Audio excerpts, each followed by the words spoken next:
जरा सोचिए, अगर आपका रेगुलर हेडेक जो आप हर बार स्ट्रेस या थकान समझकर इग्नोर करते आए हैं, वो दरअसल दिमाग में बढ़ता हुआ ट्यूमर हो। हर साल भारत में 40,000 से ज्यादा लोगों को ब्रेन ट्यूमर होता है और दुख की बात यह है कि ज्यादातर लोग तब तक पहचान ही नहीं पाते जब तक बहुत देर ना हो जाए। आज मेरे साथ हैं एम्स के सीनियर न्यूरोसर्जन डॉक्टर दीपक अग्रवाल और आज हम बात करेंगे ब्रेन ट्यूमर के 5 वार्निंग साइंस की, जो आपको खुद की ही नहीं तो अपने किसी और की जिंदगी बचाने में हेल्प कर सकती है। तो हम शुरू करते हैं बेसिक क्वेश्चन से। सर, सर दर्द कितने प्रकार के होते हैं और कौन सा ब्रेन ट्यूमर का साइन हो सकता है? देखिए, सर दर्द जो होते हैं 3 मेजर प्रकार के होते हैं। एक तो हो गया माइग्रेन या माइग्रेन जैसे सिर के दर्द, जिसमें एक तरफ यूजुअली सिर में दर्द होता है और उससे पहले ऑरा या पता चल जाता है आपको दर्द होने वाला है, उसमें उल्टी और नौजिया भी हो सकता है। दूसरा होता है जो आम तरह के हेडेक होते हैं, वो टेंशन हेडेक जो सामने की तरफ माथे पे होते हैं।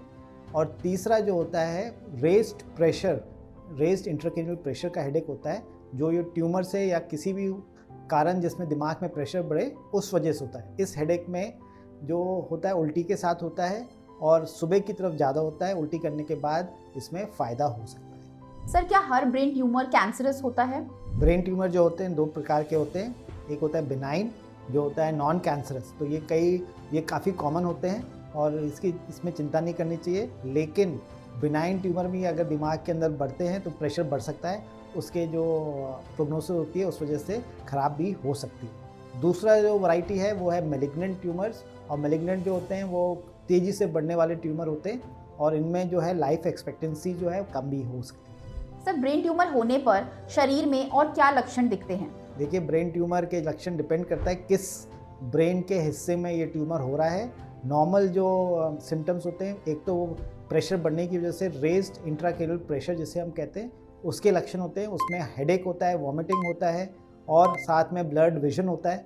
इसके अलावा मेमोरी डिस्टर्बेंसेस हो सकते हैं कॉमन। और उसके बाद आते हैं हम जो जिस हिस्से में इन्वॉल्व है ब्रेन, उसके लक्षण, जैसे कि कमज़ोरी हो सकती है हाथ पैरों में अगर हाथ पैर का हिस्सा इन्वॉल्व है। स्पीच डिस्टर्बेंस होती है, स्पीच का एरिया अगर इन्वॉल्व है। और दौरे कभी भी हो सकते हैं क्योंकि ऑब्वियसली ब्रेन में किसी भी हिस्से में दौरों की आशंका रहती है। सर, क्या एक साइड में वीकनेस फील होना ट्यूमर का साइन हो सकता है? बिल्कुल हो सकता है। अगर एक तरफ वीकनेस हो रही है जो बढ़ती जा रही है समय के साथ, तो ज़रूर ये ट्यूमर का एक लक्षण होता है।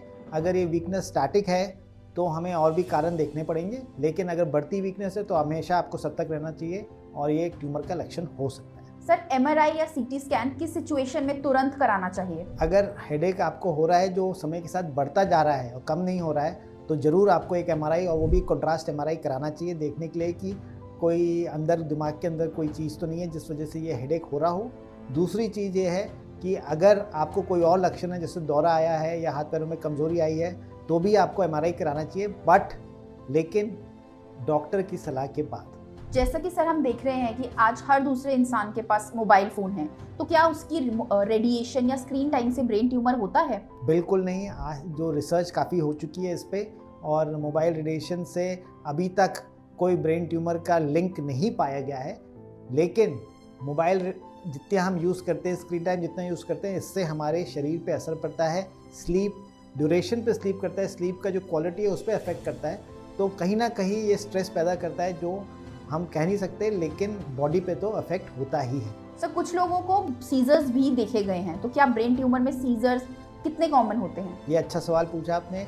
ब्रेन ट्यूमर्स में दौरे काफ़ी कॉमन होते हैं और कोई भी ब्रेन ट्यूमर जो प्रेशर रेस करे दिमाग का, वो दौरे कर सकता है। दूसरी चीज़, दिमाग के कई सारे सेंटर होते हैं जो बहुत इलेक्ट्रिकली एक्टिव हो जाते हैं ब्रेन ट्यूमर की वजह से, और उन वजह से दौरा हो सकता है। सर, अगर घर में किसी को ब्रेन ट्यूमर हुआ है तो जेनेटिक रिस्क होता है क्या? कुछ केसेस में जेनेटिक बेसिस होता है, पर ज़्यादातर केसेस में ये स्पोराडिक या बिना कोई जेनेटिक रिस्क के होते हैं। और मैं कहूँगा अगर आपके परिवार में 2 से ज़्यादा सदस्य हैं जिनको ब्रेन ट्यूमर या किसी भी ट्यूमर हुआ है शरीर का, तो ज़रूर आपको मतलब सोच सकते हैं कि आपको भी ट्यूमर होने की शंका बढ़ सकती है। सर, ब्रेन ट्यूमर का ट्रीटमेंट सिर्फ सर्जरी से होता है क्या और क्या ऑप्शंस हैं?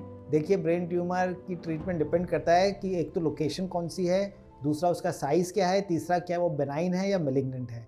इन तीनों को मद्देनज़र रखते हुए हम ट्रीटमेंट डिसाइड करते हैं। ज़्यादातर ट्यूमर्स हम जो ट्रीट करते हैं वो बायोप्सी करते हैं या पूरा का पूरा निकाल देते हैं अगर वो आराम से सर्जरी से निकल सकता है। लेकिन कई ट्यूमर्स होते हैं जैसे कि मेनिंजियोमास होते हैं, कॉस्टिक न्यूरोमा होते हैं, जिनके लिए हम गामा नाइफ रेडियोथेरेपी दे सकते हैं और इनको बिना ऑपरेशन के ट्रीट किया जा सकता है। अभी और भी ऐसे ट्यूमर आ रहे हैं पूरे दिमाग में जो गामा नाइफ या रेडियो सर्जरी से ट्रीट हो सकते हैं बिना किसी सर्जरी के। सर, किस एज ग्रुप को रेगुलर ब्रेन चेकअप्स करवाना चाहिए? देखिए, जो बुजुर्ग व्यक्ति हैं 60 साल से ऊपर, उनको अगर कोई सिम्टम्स आ रहे हैं जैसे मैंने पहले भी बताया, हेडेक हो रहा है जो बढ़ता जा रहा है, या कोई वीकनेस या नमनेस या दौरे आ रहे हैं, तो उनको एक डॉक्टर की सलाह लेनी चाहिए, न्यूरोसर्जन, न्यूरोलॉजिस्ट, और उसके बाद MRI का जरूर सोचना चाहिए। तो दोस्तों, ये इन्फॉर्मेशन किसी की भी लाइफ बदल सकती है। इस वीडियो को शेयर करें और कमेंट में लिखें अगर आपके मन में कोई और क्वेश्चन है तो। Thank you.